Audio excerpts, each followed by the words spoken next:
Well, welcome back to another edition, an exciting edition of SNG Studios. It's always exciting here. In fact, it's absolutely bonkers. We have quite a number of interns. We just got a new intern all the way from England. He came out here all the way from England to play with us here at SNG Studios. And what a talented artist. You're going to see his work.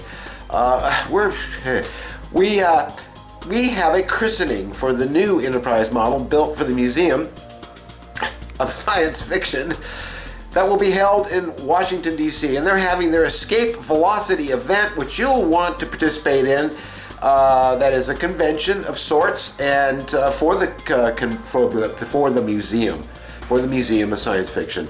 And my Enterprise will be there. I will not, sadly, be there. I'm going to be very busy working on our film, but in spirit, I will be there because my ship will be there and many other really cool things. So we're having a christening event for the... Did you want to add to that, Rosie? For the christening event is going to have a number of amazing people attending from walks of Star Trek and all other walks of life that are in support of the museum and trying to draw attention to the museum. And we're going to have some very important people, VIPs, signing that model before it goes on its way to the museum, at least to the Escape Velocity event, which will be happening in July. They're going to be picking it up on April, and they're going to be putting it in a truck, and they're going to be trucking it, and this is going to be done by two modelers, Steve Dreyer and Lou Damaso. At least he's going to try, and in fact, Lou decided that he wants a captain's chair. So now we're building Lou a captain's chair to get it done in time for him to come out here and pick up the Enterprise. And there's just enough room in there to put a captain's chair in there because he always wanted one, but he didn't know how he'd get it shipped out there. Well, you can ship it. You can have it shipped, but this is a much better way to do it. So we're going to be building Lou a captain's chair, and you're going to get to see the whole thing happen from starting next week, from ground up all the way with everybody that's going to be helping, which is a lot of people. So that's going to be a fascinating experience. It'll be my second chair. What else? Rosie, what? What? You speak? No? She keeps talking during this, so we got so much stuff going on, and we're getting ready for that event, which is coming up soon. This is closed to the public, and this is a private event, so I'm not telling you when it is. Or where it is, actually. Yes. So we have to get ready for that. There's a lot to do. So this is going to be an interesting week, and next week is going to be more interesting. So anyway, I digress. Let's get on with the show. What are we doing? We're opening up the first casting of the Planet of the Apes mold in foam rubber. We ran today. We're being very careful not to. It's sticking kind of. I don't want that. Yes, other side.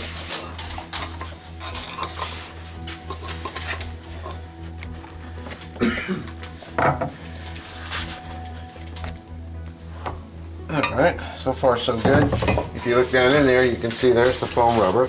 This is just how they did it in the day. It's cured too. Hey, it's always a good thing. Now we're going to see. Looks great on the back side. That's always a good indicator. We had some non-fill issues there. Nothing, but it's in the overflow, so we don't. And we want to keep this attached if we can. The edges look pretty good. Oh, that's hot. Edges look just fine. I mean, they're good old foam rubber, kind of thicky edges. It's like in the real show. Now, very quickly, we see we've got a Planet of the Apes appliance. It came out pretty good. We got some bubbles in here, and that's from steaming. Those can be repaired very easily. They're not bad at all, but it's pretty darn good. And that's caused by steaming. Now the mold's we'll run it again tomorrow, but now it's completely. It's not cracked. You can hear it's not cracked. Hear it? But you can see there's a crack right there. See it? That's natural. It's going to do that. So we're going to put this back in and let it cool. So, right here overnight, and we'll run it again tomorrow. But that's not bad. I mean, it really isn't. And you know, those little bubbles with a little bit of cabo patch can be fixed. There we go. Now, let's tell that. Oh. Right. Beware the beast man. And it goes right there.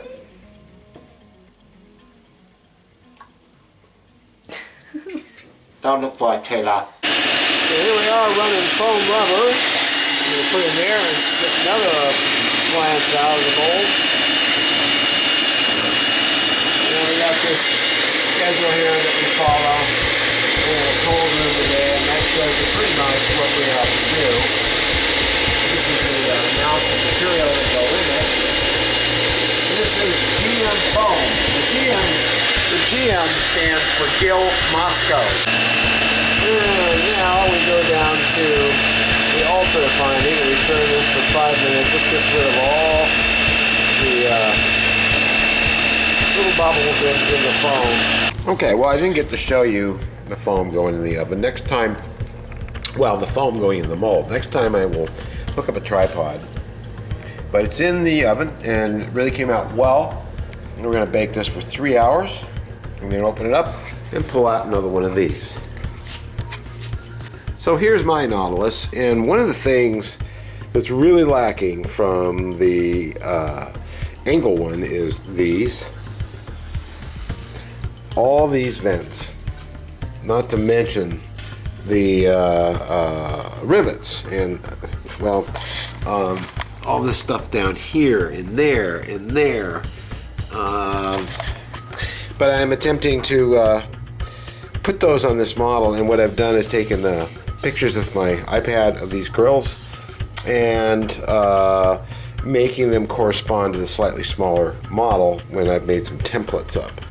So what I've done is I made right on the model some line drawings for the grills and cut them out and using rubber cement, put them down on here so that I can cut these out and have these nice templates, which I'll later send to Elliot Brown to make me some grills. So there we go. We got all our nice templates for all the grills. Now I did one side. I don't have to do both because these will double, flip them over, follow the contour, right or left, doesn't matter. Only have one of these, right, left, right, left. So now I can go upstairs using these styrene templates and mark off with pencil where I got to cut the holes. So now what I'm going to do is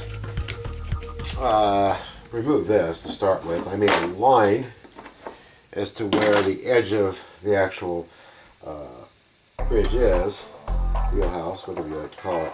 I'm going to take this, and there's rivets here, which should not be here because they're supposed to be these grills. So I'm going to mark them with the pencil. And then we're going to go and we're going to cut them out. Okay, I've cut this down a bit.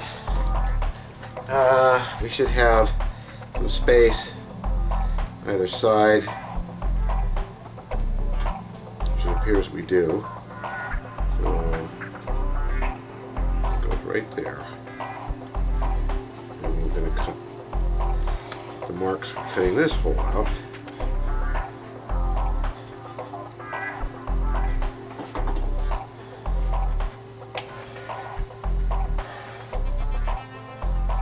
Could have been actually a little bit further that way.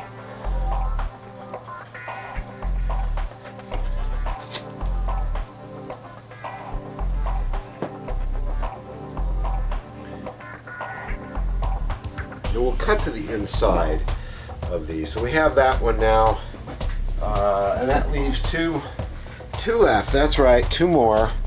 And these go here. We're going to mark this one.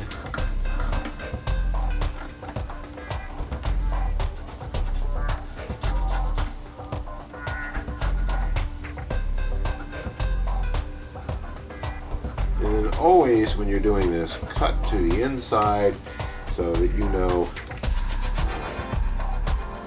that when you actually get your photo etch grill, it will fit slightly over the edge. So next up, I did the locations for our limber holes this way, and did them all the way around, like so. I could not get the 15th one in. I don't even know if there are 15 down the side of this, but 14 of these will look better than none. Okay, so here we have all the holes cut for the eventual screens that I'm going to hopefully get from Elliot, and those will go in over the tops of this. I'm going to have him make them oversized so they go over there pretty clean, and then you see I've got all the limber holes in too. So here Giselle and Antonina is working hard on the hair pieces for the, what are they thing called, Planet of the Apes? And you'll notice it's on lace because we did lift this off, and it did come away rather successfully with Krylon. I didn't use a lot of Krylon, so it didn't hold it together as good as it should have, but we got it off, put it on some plastic, and then put it back on lace, or they put it back on lace. And now when it comes off tomorrow, it'll be with the lace. Hopefully the acetone won't eat the lace, but we'll probably use alcohol, which will also release it just fine. We are back. It is a lovely Wednesday, and I'm here all by myself except for my quadruped, Rosie, the wonder dog. Come on, Rosie, let's go upstairs. Come on, let's go upstairs. Oh, here we go. That's what I have to do to get her through the door, because she thinks maybe I'm going to leave her behind. Now what are you doing? Is Uncle Ted? Uncle Ted will be here soon.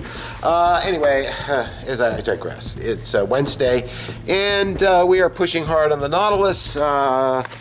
Our help here will not show up for a little bit longer. I'm here early today to get some work done on this, and one of the things I have to do, I almost forgot, is the prop guard. So I did go over here and measure where the prop guard actually goes to and the approximate diameter of it based on this. If it's spherical, which I believe it is, that's the diameter. So we go from here to here, and we have the same exact diameter, maybe a little tiny bit smaller right there, because that's the outside diameter. Now this is a piece of PVC, which I found to be exactly the right diameter, and what I did is bent it around the outside first, cut off the excess and marked it, and then pushed it in here. Now this eventually will be brazed together, but not before we cut the slots in there to put that through. Okay, so we got our slots cut, and stuff fits in pretty good. Now when you undo this, of course, it does not want to maintain its shape very well. But the other problem too is getting this in, even though it's bent like this, is going to be problematic because of the nature of the curve here. So what I'm going to try to do is feed it in one side, if I'm lucky, pull it around this way. Jeez, I'm just so clever sometimes. I amaze myself. Just kidding. Then feed that through like that, and then feed this through like so. And I think I have to take a notch out of the plastic here. Okay, so that's done. It was pretty successful and nice and round. And what I have to do next is, and using, they provide you some solid brass. I have decided to use, it actually should be square, but whatever, on the real thing, but I don't have any square stock like this. They have give you round stock about this size that's very solid, and I would find difficult to work with. So and it's kind of thin. So I'm going to use this hollow stock, which will be easier to cut and easier to put an angle on, and they go from here to there. So here we have the beautiful Giselle and Rosie the Wonder Dog trying to get her ball, and we're doing a life mask, a full head life mask on her. And how we're doing it is we're doing it this way. We're doing plaster banded gauze on the back side because all it's back here is a bald cap and part of her neck. So rather than have her under for all that time, we're doing this, and then we're going to do alginate over the front, and then some more plaster bandage gauze. This is Vaselined up, it will release, and we've got the two pieces. They go back together, and we'll fill it up with some Ultracal. Now Giselle is thoroughly plastered in the alginate, which is just now going off, so we're going to start putting some plaster bandage gauze on this, and then we will pull it off right. You see how we brought it just to the edge here, so this will actually just peel right away from the what do you call that stuff? Plaster bandage. Oh, well, there we go. I know, what have we done to this beautiful girl? We've transferred her into a lump of plaster. These are her nose holes there, you know, for her to breathe through. You see, it's hard. In fact, it's hard enough, I think, except for that corner right there, that we can take this off. But you can see that we've got this nice line all the way around here, and this will slide off and then reconnect with this. So you can start moving your face around and stuff, and wiggling it and stuff, and you'll notice it comes loose. And I don't even think we'll need to use a corners with a screwdriver or anything because often there it goes. It's just gonna, oh yeah, It is released. Yeah, it will. It's supposed to. We need to go forward. Stiffen up, Giselle. Fight us. Yeah, there you go. Put up a good fight. All right, there we go. Oh. There's your life mask. See, there it is. See, I don't have I think we got an eyebrow. It's really good. Nice. So now, what we're going to do is put that like that. And I'm going to take some of this water-based clay here. Did you get the back off? Oh, okay, yeah, gotta get the back off. Where's the clay? Here, let me I'm going to use the do you want me clay. to stand? No. You can stop recording right now. What I've done here to get rid of the ball cap lump on the back of the head is to take some water-based clay, go in here, and get rid of some of the stuff so we have less shaving away to do and sanding and stuff.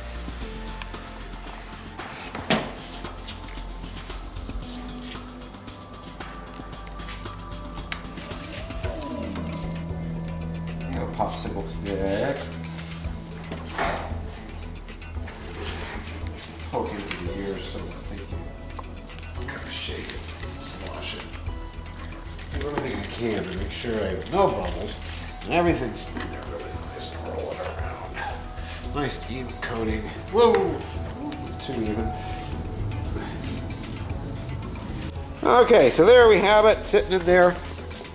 It's pretty hard, well, harden up here pretty soon. We're gonna open it up and see what comes out. So here we are. Boy, are we moving along on this. And this really, I cleaned up all these points, and I'll sand them a little bit tomorrow with epoxy sculpt, which I love. And it's really hard, and it also blended it in, gave it a fillet here, and I've filled in these gaps here with the epoxy sculpt. And this is really a nice, nice fit, nice and solid. It's gonna go anywhere. So the prop guard is in officially, and it's also, you know, underneath as well, all the way around.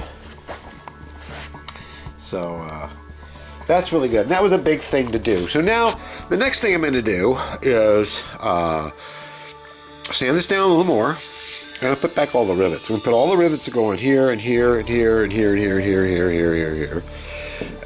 Put all the rivets that are going to go here.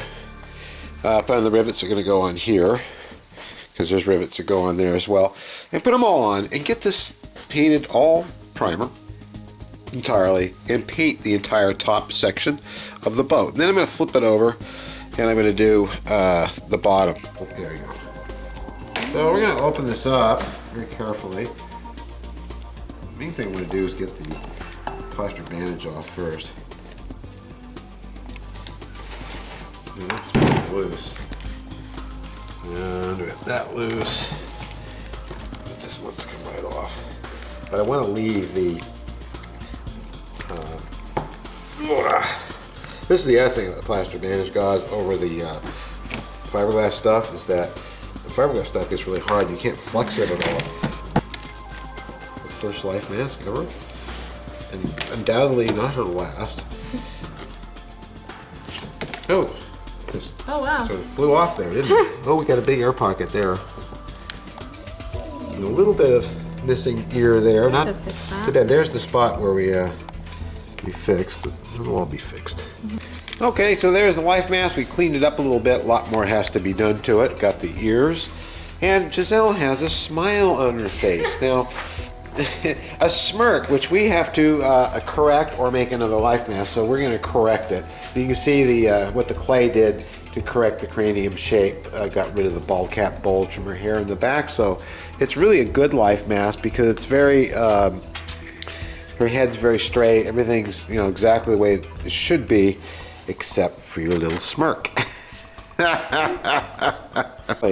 We have Jen here, and she finally gets to open her mold, so I just think they'll just pull right apart. So you can just grab one and very slowly pull it apart.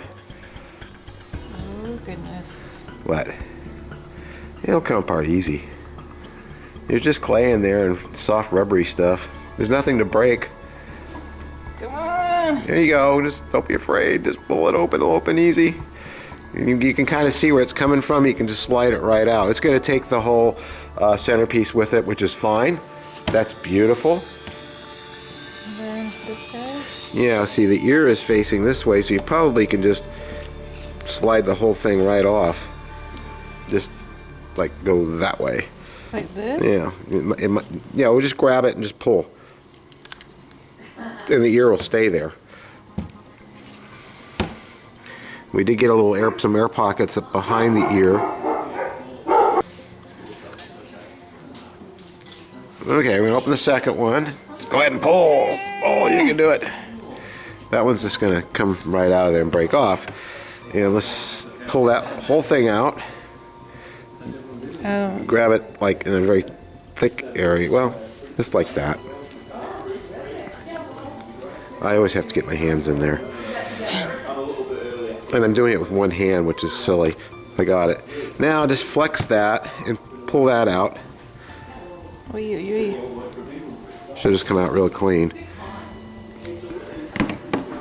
Well, this came out really good, except for the bubbles. Which surprises me because, God, we were so careful.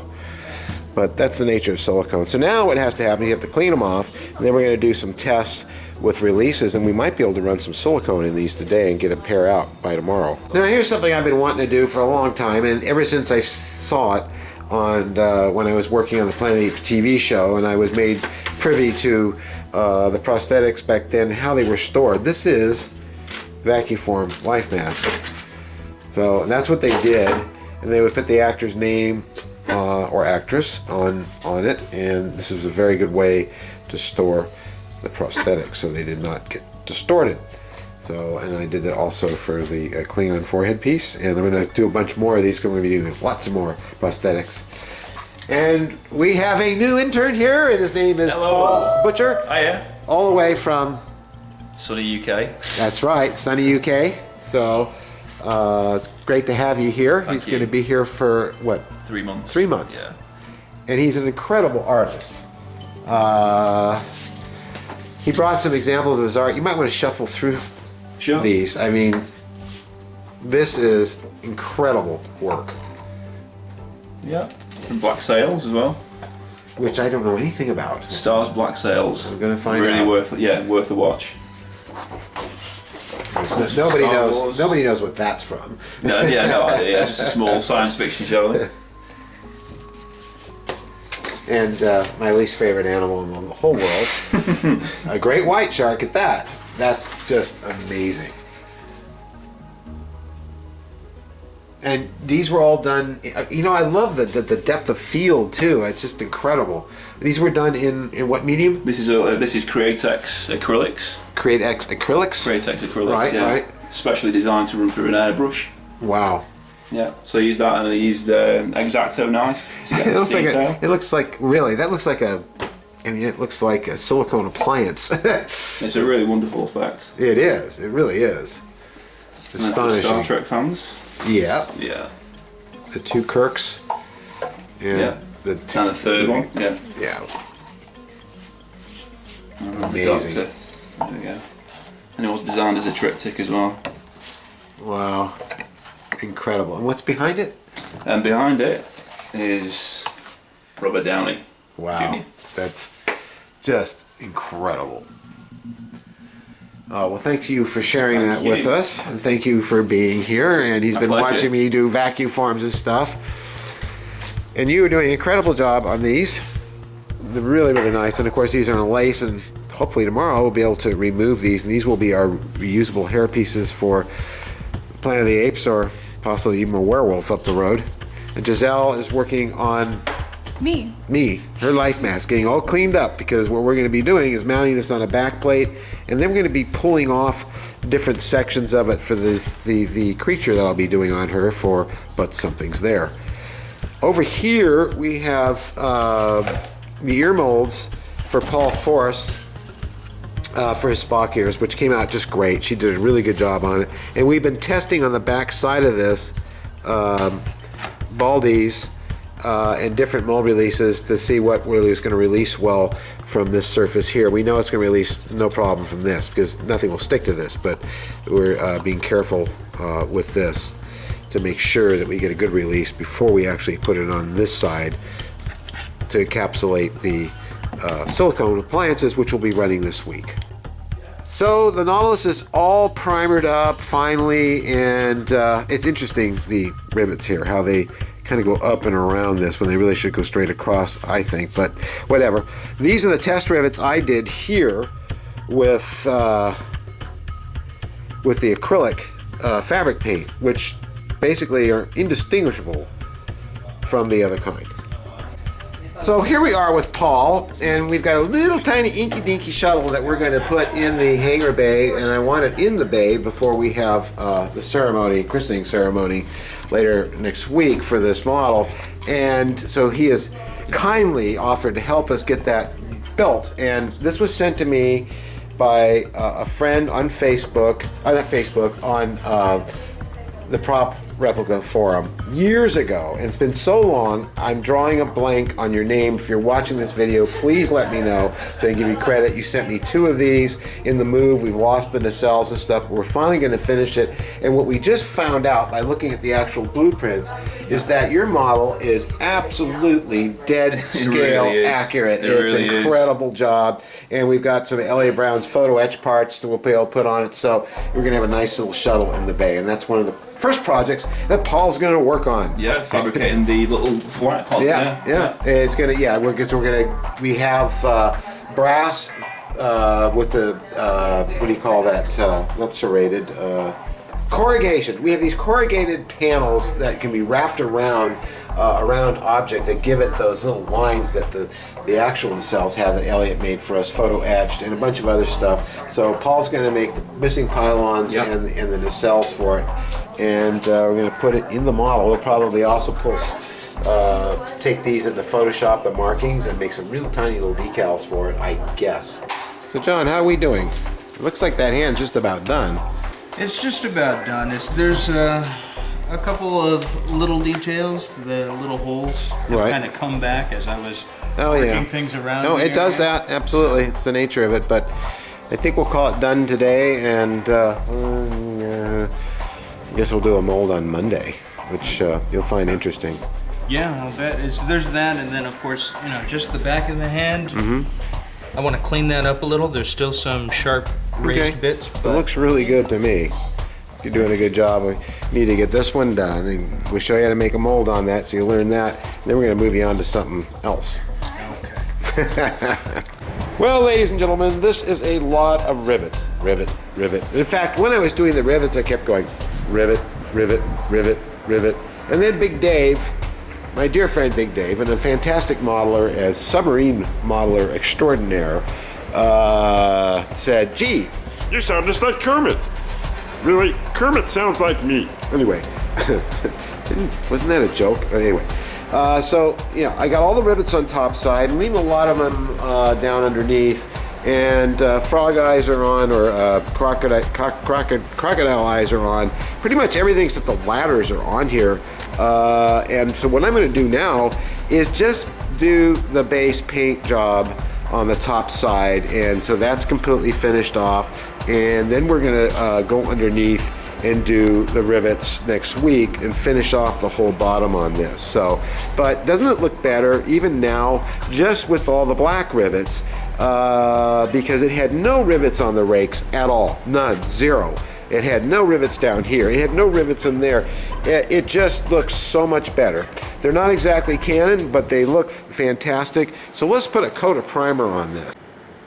Okay, the first thing I did was put a nice coating of a stainless steel coating on this.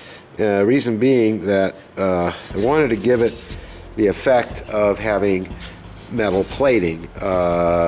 You know, before it went in the water, it started to rust and everything. I mean, assuming it's kind of an iron, but you can see it's quite metallic. It gives it a nice sheen. This is how I always start my Nautiluses. Nautiluses. I'm not sure that's an accurate, but anyway. It looks pretty good. So the next thing I'm going to do is dust this with a ruddy red color, sort of a hull color that's called rusted metal. Okay, we're going to use a little bit of Tamiya mix I've made of bronze and hull red and rust. And we're going to start painting this.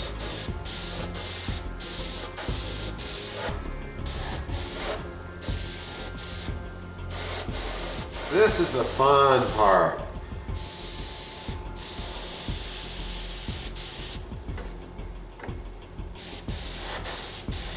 I'm just using my old Taché because it seems to shoot a thicker paint better. This is pretty thick stuff.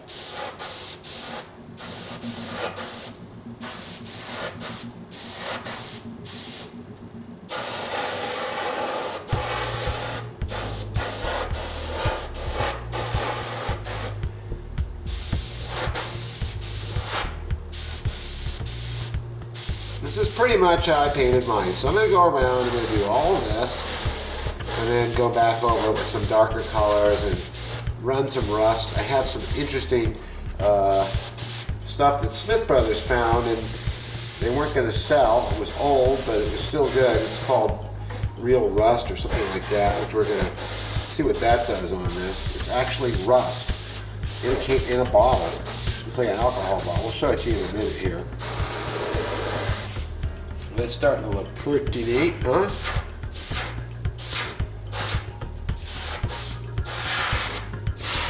This will give it its basic color. I'm going to come back after I've got pretty much all this done. So here we go. This is the starting of the paint job. I still have to put some other colors on it and some rust and everything, but you can see how in different lighting it takes on a different look. So what it really needs now is sort of a rusty red iron feel to it. But I really kind of like it just like this. Okay, so this is the stuff that Smith Brothers gave me, that they had in it for a long time, and you know, said Steve will like this because he does all this weathering all the time, and it's amazing stuff, really.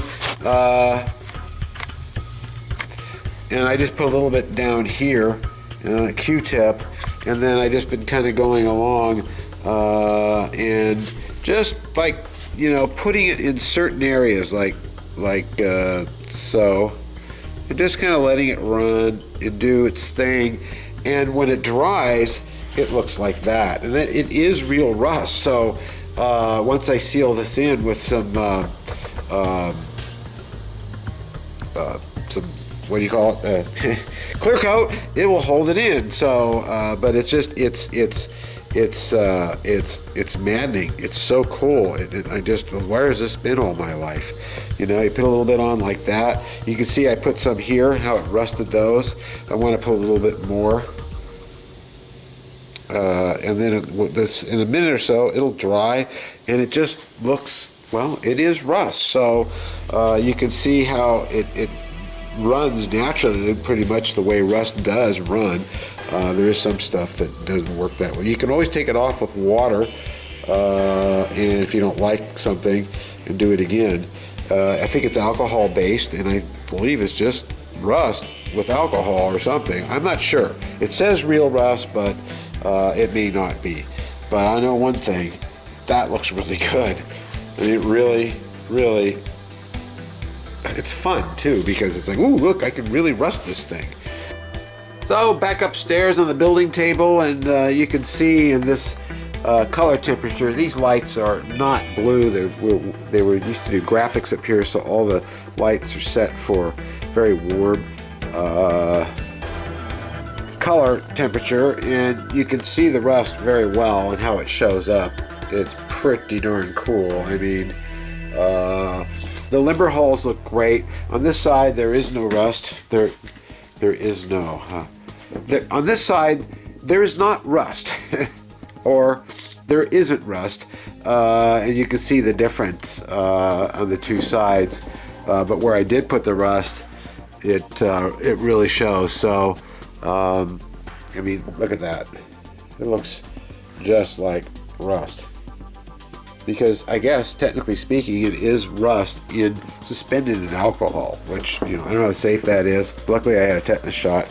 I left a lot of the edges of these very metallic because, you know, if it's been hitting ships, it's been on a regular basis, the actual metal should be showing, or I think it's cool that it does. This all blended in the end very well. I love the way all the rivets look because it had no rivets before. And just doing it with the tulip. Geez. Yes, the tulip fabric paint really does a good job because it's kind of hard to tell their rivets or my rivets from their rivets. I mean, these are all rivets I added here. Of course, all these have been added here, and it really sells quite well, I think. You know, it's better than what they had, and that was no rivets at all. And of course, these rivets up here were almost gone in the casting somehow. They were just, I don't know. But we kind of brought those back to life, popped them out a bit. I'm going to put a bunch of rust down in here. But wow, it's really starting to look good. Of course, this is just the top side. There's more painting to do, and I did put in the glass and the lights and all that. And eventually Elliot's going to get me the grills. Elliot Brown, in fact, will be here next week in next week's show. He's coming to this town, and he's going to be helping us here at SNG Studios. Thank you so much. That's going to be neat. So he'll be able to get very accurate templates from this, and he's going to make our photo etch grills to go on here, and also down here where I put in the drains, and this is where the little corkscrew goes. So it's all coming along very, very well, and I'm very, very pleased. And so is Rosie. She's so excited. She's literally jumping up and down with joy. Right, Rosie? That's her new toy. Isn't it cute? Well, that's going to do it for us this week. I hope you enjoyed the show. We will be back next week. And again, I've always, all of us here, there are many of us now at SNG, really appreciate your support to our studio, your comments, and everything you do for us. You make this whole experience that much more fun. We really love you a great deal, and that means all of us here. So we'll see you next week, and we'll have even more fun.